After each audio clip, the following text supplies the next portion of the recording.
So now we're going to talk about practical tips for the modern Ustad. Okay? Let me just full screen this and zoom out. Okay. So this is for when you're a bit more into tabla, when you really start loving it.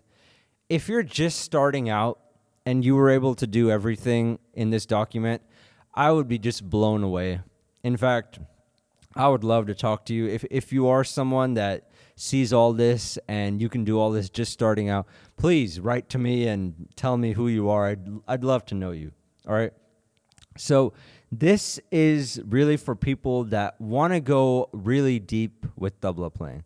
Everything I like to do in general, I like going really deep into it.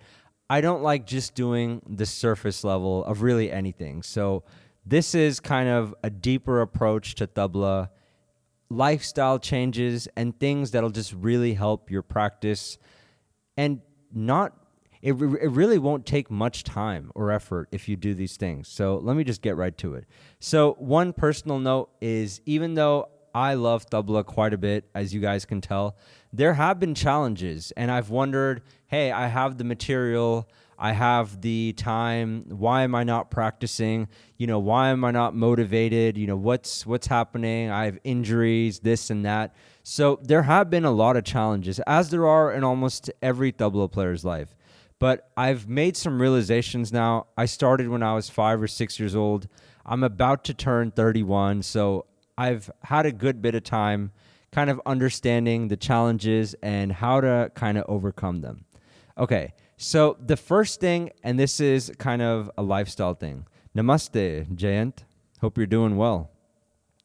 So this is one of the first things we're going to talk about, is the constant consumption of modern day life. So this is something, as a tabla player, be very mindful of. How much in a day are you consuming? And I don't just mean food, although if you eat a lot of food, you'll probably be a bit lethargic. You won't practice a lot. That's a separate stream. And to be honest, I'm not the best person to talk about that. But I'm talking more about digital consumption. For example, how many songs are you listening to with your headphones? How many videos are you watching? Things like that. See, the more things that you watch, the more things you consume, there's something called a dopamine threshold that you have, and that gets set higher and higher, meaning you have to watch more and more things to feel happy. And once that kind of happens, you lose the motivation to practice. Think about one interesting thing. How come back in the day, you'll hear about tabla players talking about this, that they could only hear Ustad Zakir Hussain once a month on All India Radio. You guys have probably heard this back in the day. And they would wait for it, and they would be so inspired, it would fuel their entire month's practice.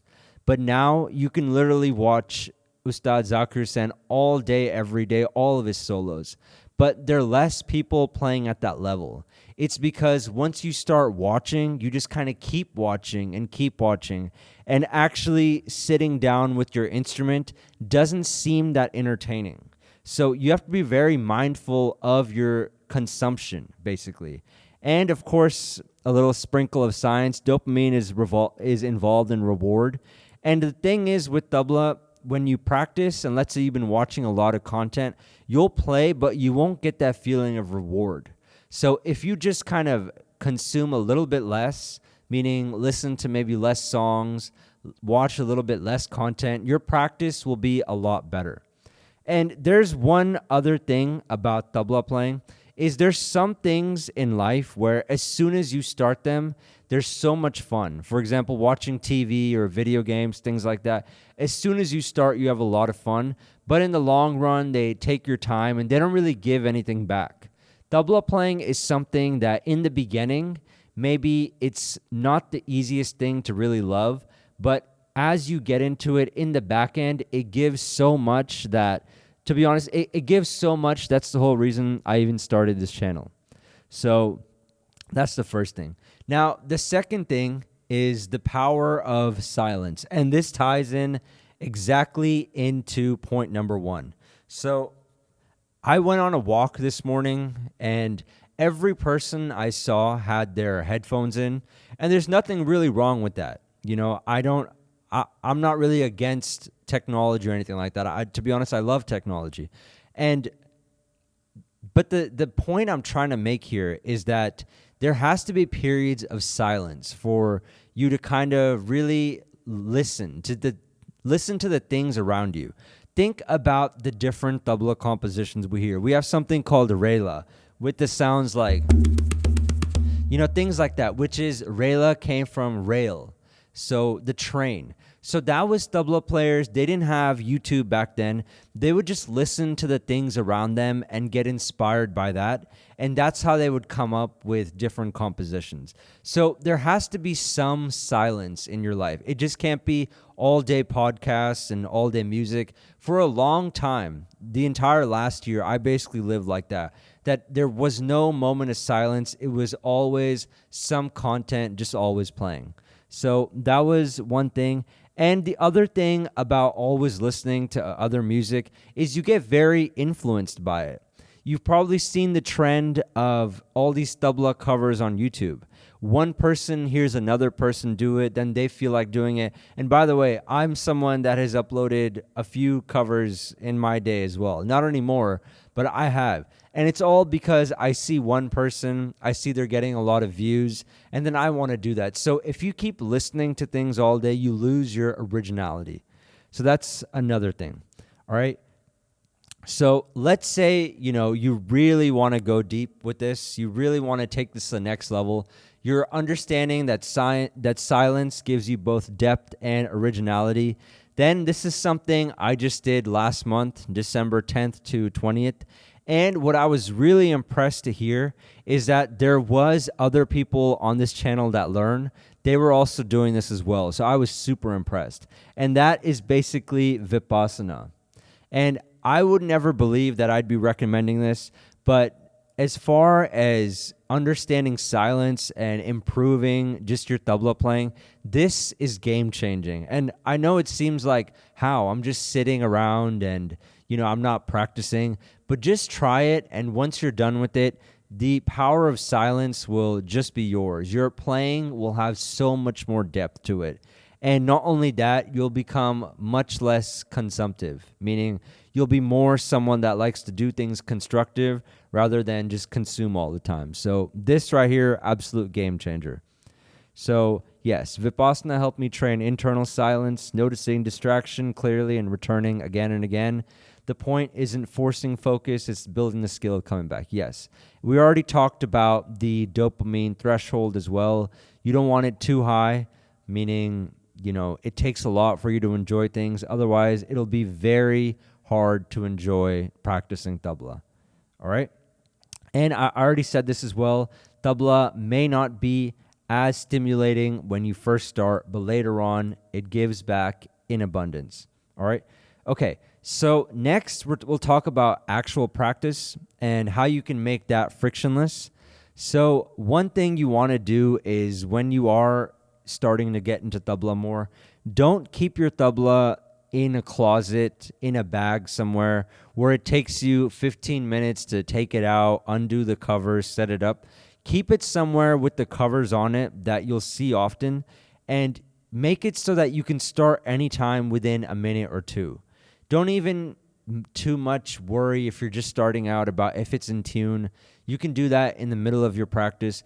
Just get started and you'll enjoy it. Okay, so when time is short, frequent sessions are more realistic, okay?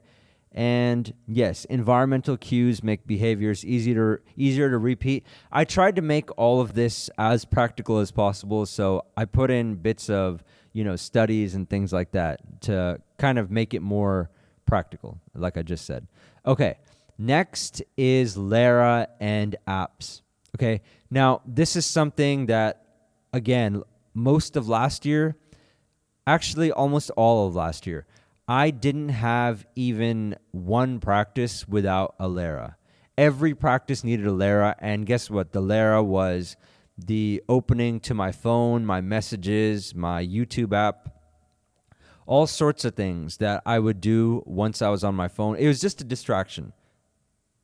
And really, one thing about Lehras is, as good as they are, as much as they inspire so many tabla players to play, they also do have a downside, which I've never heard anyone really talk about, but they do have a downside. For example, if you saw me in the intro, I was playing this composition. So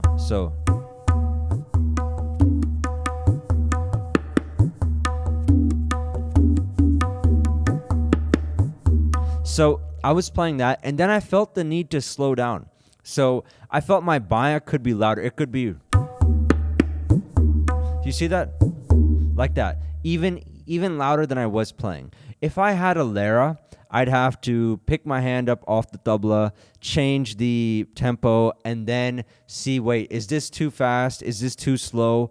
And that's how I would be practicing, which is just a major distraction. So I really don't recommend Lehra apps that much.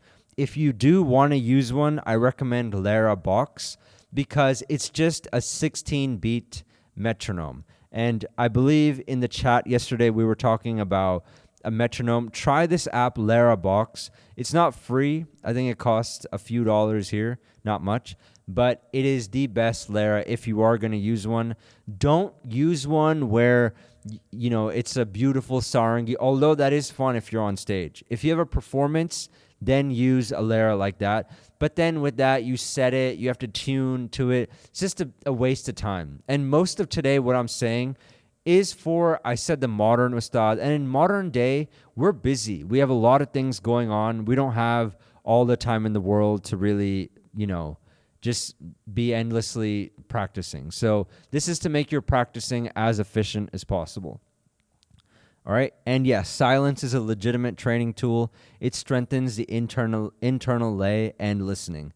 For example, there's many ustads that their spacing in between each bull is actually even better than a Lehra. Now, that can only be done by listening, silence. They just are deep in that cycle, and that's the only way that, you know, it can be that good. Okay? So that's the Lehra app. Next, we'll talk about being part of a tabla community. So, as you guys know, I have two tabla communities. One's on School. It's tabla.club-school. You could go there. The other one is the Discord, and both have a few hundred people on there. Now, it's fantastic to be a part of a community like that, but one thing you don't want to do is you don't want to wait for a practice buddy. Meaning you don't want to wait around and only practice when your friend is available. You don't want to just basically live like that. Practicing tabla, unless you have a sibling who started the same day as you, is mostly an individual thing. You have to sit and listen on your own. So don't, wait around for a practice buddy. I've seen some posts on Reddit as well where someone is looking for a practice buddy. They'll both, sit together. Hi, Joshua. Nice to have you in the chat. They're basically both, waiting to get on Zoom. They'll go on mute. They'll kind of stare at each other awkwardly. It's just not the best. It's an individual thing to do. And in fact, now that Josh was here in the chat, you should check out his channel. He actually calls his videos sadhana. And that's something that, as far as I know, there's no such thing as group sadhana. It's an individual thing. I could be wrong. Maybe there is group sadhana, but it's an individual practice that you do for the most part. It is a lot of fun. I've had a lot of fun collaborating with people all around the world. But when it comes to practicing, I've realized that making practice groups or practicing with other people has never really been that practical. All right? So here we go. How to structure practice. Clarity first, speed later. Awesome, man. Yeah, really love your content. All right, so how to structure practice. So when you are practicing, you really want to emphasize slow and clear as much as you can. Because here's the thing, I've listened to a lot of the clips people post in the communities that they've sent me, and for the most part, it's speed over clarity. But when you want to practice, you want to do slow and clarity as much as you can. For the most part, we're all building our foundation. Once you have a solid foundation, then of course you don't really need to look anyone to teach you. You just need to keep developing your sound, but you need to get that initial clarity. So don't play too fast, all right? And as far as clarity, I can demonstrate pretty well clarity at a slow speed for most things. When it comes to playing faster, I'm not the best expert at that. There's people that play really well fast and clear. You can also find them and listen to them. But like I said before, balance your consumption of tabla. So most of your practice should be slow and clear. But then near the end, you should kind of push yourself, be sweating a bit, be kind of, uncomfortable. There should be part of your practice that you are uncomfortable. That can either be with the weight you're putting down or the speed. And about 10 to 20% of your practice like that is good. Last year, I was trying about 1/3 of my practice was just fast. And I felt that a little bit my hands were becoming light. So that's why I've now kind of pushed this down to 10 to 20%. Of course, I'm giving you percentages. What would go even beyond percentages would be using your own intuition, your own discernment. Then you'll know exactly what to do. But that does take some time to get. I don't know anyone that has that discernment day one. So basically, what does clarity mean and how to learn it? It means that as you go faster, each bowl has its place. For example, we've done simple compositions like da, de, da, de, like that. Each space, each bowl has its own space. Like if I played, I could do a demonstration like it becomes very muffled. It loses its, that kind of sharp sound that it had. It loses that. And you don't want your tabla playing to do that, because once you go down the track of being muffled, it's kind of difficult. If you go down it for a year or two, by muffled, I mean quiet, not very loud and clear. It's kind of difficult to fix that later. And in the chat, we're seeing BPM numbers are great too. Yeah, it definitely is. And your videos, I believe you share the beats per minute. They're really good, really good. And as far as creating content, I would definitely use a Lehra. But for, my own practice, I just find it distracting to be near a phone. If you have maybe another device that can play a Lehra, that'd be great too. But yes, you can definitely share beats per minute. That's where the community aspect comes out really well, where after you're done practicing, you can share, oh, I played at this speed. I was getting a lot of clarity, so that's where beats per minute are really good. What tends to happen in the community is people like to brag that, oh, I played dhere at 150 beats per minute. Whenever I read something like that, it really means nothing unless there's some audio attached, because 90% of the time, probably 80 to 90% of the time, it's just someone playing that fast and there's no clarity. So that's where, I keep saying emphasize clarity over speed. So we talked about how to structure practice, what clarity means and how to learn it. Basically, it means every bowl, everything you play is an even volume. Now, that may sound boring at first, but you're learning control. Now, there's a lot of places that, I see people miss clarity. One of the best is, for example, dhene ghene. So this ne right here, when people play dhene ghene, one more time. So right there. So you have to make that ne, make sure that's clear. It's the last bowl usually in things that get messed up. For example, if you're playing 3-finger terekete, you would play terekete. Make sure that last one, that one, make sure even, they're all the same volume. Like that. Everything even on the volume. If you're playing dhere, make sure both sides are even volume. That's what clarity means. I could go on and on, but I'll do entire streams on clarity. And if you have questions on that, feel free. So that's clarity. Now we'll just, briefly talk about exercise and posture, things like that, things that have helped me quite a bit. So the thing about tabla playing that kind of worries me that I didn't realize for a long time is that you are hunched forward, and let's say you're reading your notes, you're kind of really hunched forward looking down, your lower back is curved, and over time it can hurt your spine. And basically that's something that you really want to be mindful of. Now, my solution to that is just to basically stand and play. It's not the easiest thing to do. I do find it much more fulfilling, but you want to, if you are going to sit and play, which is your traditional way, and not only that, I think it does sound better to some degree when you sit and play, you do want to be mindful of your posture. So when it comes to also exercising, I made a stream a few days ago and I talked about how weightlifting isn't good, but it got interpreted by some people, and I saw the comments that I'm just saying don't exercise at all.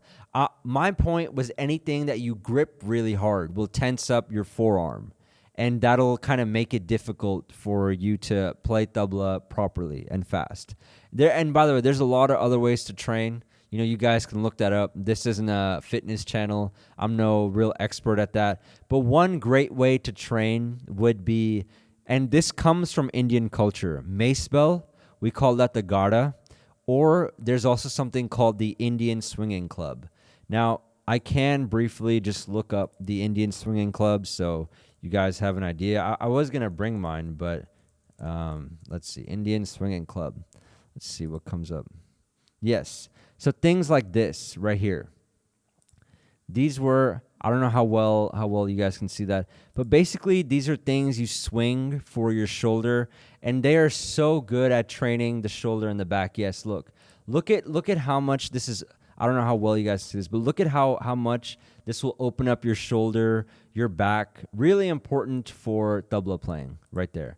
So look into that. There's just a lot of ways to train besides just going and just lifting weights and doing that. But definitely look into Indian club swinging. It's fantastic for, your shoulders and all that. And one reason I also talk about weightlifting, why I'm not the biggest fan, and this is just a really short personal story, is so I played tabla a good bit. I didn't practice a lot when I was younger. I was hunched forward a lot, looking down, making sure my clarity was there and all that. And my shoulders were hunched forward too long. I would go to the gym and try to do a upright press. And what happened is because I'm so hunched forward, my shoulder, I think, came out of its socket and I tore a tendon. So since then, I've been really just mindful about posture and all of this stuff, injury. That's something I can talk a lot about. Now, mostly people don't like when I do streams like this. They like when I just talk about the bowls. A lot of people say, hey, just get back to giving us luggies and things like that.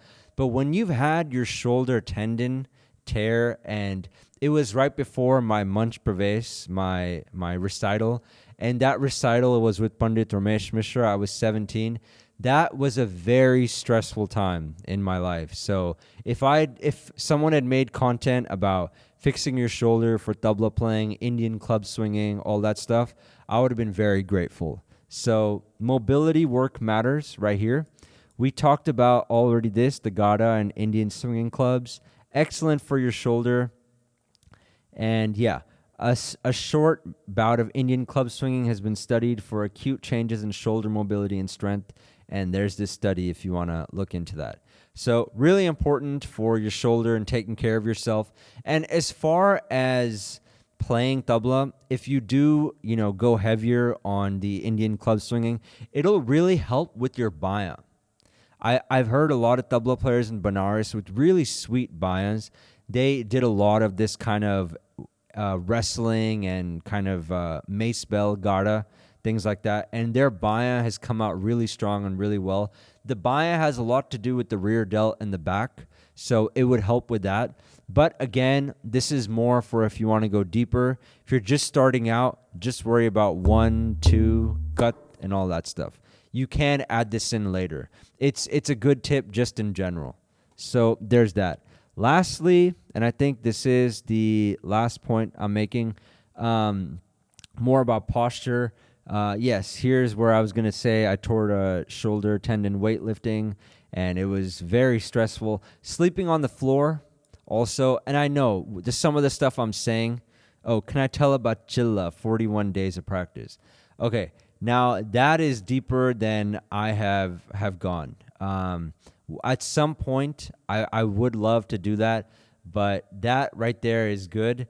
That is next level of 41 days. So I did 10 days of Vipassana, which was no phone, no anything, no phone, very little food, no real tea or anything to drink, no real luxuries at all. And you had to wake up really early. I did 10 days of that, and I found it really hard. If you're doing 41 days of Chilla, I mean, first of all, you have to be doing well, economically, because, you can cut everything out for 41 days and do that. So that's one thing. Monetarily is what I mean. Second of all, you probably don't have a family or kids or anything like that. So there's a lot of constraints to Chilla. That would be beyond kind of the scope of this, but I'm sure it's amazing. I probably would want to do it this year or next year. In fact, I'm going to actually try my best to do it this year. And that is crazy. I thought it was 40 days. I didn't know 41. But for those of you that don't know what Chilla is, it's something that all of these Ustads have done where it's, I think, just morning to evening practice, and it's 18 hours. Now, on a good day, I'll practice 2.5 hours. So this is well beyond the scope of what I'm doing. So, okay. So what's your practice routine like? Someday I do 2x a day, 1.5 hour regular, and then 30-minute bandish work. That's good. My practice routine like. So I don't practice a lot of fixed compositions. I'm not the biggest fan. I just work on sound quality of different compositions. I like to mess around a little bit, with my practices. I do make myself uncomfortable when I'm practicing, because I think if you sit down to practice and you can just kind of breeze by, it wasn't really practice, you were playing. This is actually an important distinction. There's a difference between playing and practicing. Playing means you're just sitting and playing, having a good time. Practicing means you're uncomfortable. So an hour and a half of uncomfortable practice is a lot. And then 30 minutes of bandish work, it's really good. Here, most of my playing outside is, accompaniment and things like that. I've always wanted to get more into fixed compositions, but basically I make sure all the bowls are covered. Every single aspect of clarity that I can focus on is covered when I practice. So that's really what I do. Because for me, in my position, people send me questions. I have to be able to play any bowl at a good speed, clearly, whenever they ask. So that's kind of why my practice might be a bit different. But if you're doing 2 times a day, 1.5 hours, and then 30-minute bandish work, if you can, send in a clip of your playing. I'd love to hear that. If you want, I'll put the address in the chat. But yeah, definitely, I'd love to hear you're playing, and here's the email. All right, so email me there, send me a clip of you playing, and it'd be great to hear. Okay. All right, so we talked about this. I'll get to my gurus just in one day. Hey, Inderjeet, I was actually just thinking about you today, man. I was gonna message you. It's been a while. I've been wanting to message you for a while, see how things were. Awesome, man. Yeah, and that's crazy. I was just thinking about messaging you today because it's been a while. All right, so we talked about sleeping on the floor, good for tabla posture, and can support alignment. And because people, they have a lot of pain with the shoulders. I'll get to my gurus in just one moment. Let me just finish this. Yes. So pain or injuries. Yes. Don't just push through blindly if you have pain. Of course, I'm not trying to give medical advice, but musicians are known to have posture issues. They're definitely, known to have. I'm going to look up one thing. I hope nothing weird comes up, but here. this would be a good, a stretch like this. See what this guy's doing right here. Just anything that, see with Tabla, you're hunched forward a lot. So anything that kind of opens up your chest would be really good. I've been sleeping on the floor for 2 decades now. Man, that is awesome. And yeah, it's good you were on vacation, Inderjeet. Now, the reason I didn't answer the guru thing yet is because there's so many people that I've learned from that it's just a long thing. So let me just get this. Last point I think I'm making is I already said the baya has a lot to do with the back. And the daya, there's no really weight training you can do to improve the daya necessarily. You just have to really practice. So there's nothing that you can do. The baya, a little bit. Low scale daya will help a good bit. And anything that makes you more stiff hurts more than it helps. So just whatever you're doing, it's all about looseness and mobility when it comes to this. Don't be extreme about any of this. Lower your baseline dopamine stimulation and make depth possible with silence and things like that. Try Vipassana for any of you guys. Vipassana is like step 1 to doing chilla. So if you can get through that, you're at least one level. And of course, consistently, clarity and originality. It's the main thing. Now, let's talk about, by the way, sleeping on the floor for 2 decades, your posture must be just amazing. Just amazing. I had to actually remove the bed in my room because I was always so tempted. I now am just purely, a small mattress, and mostly I'm on the floor. All right.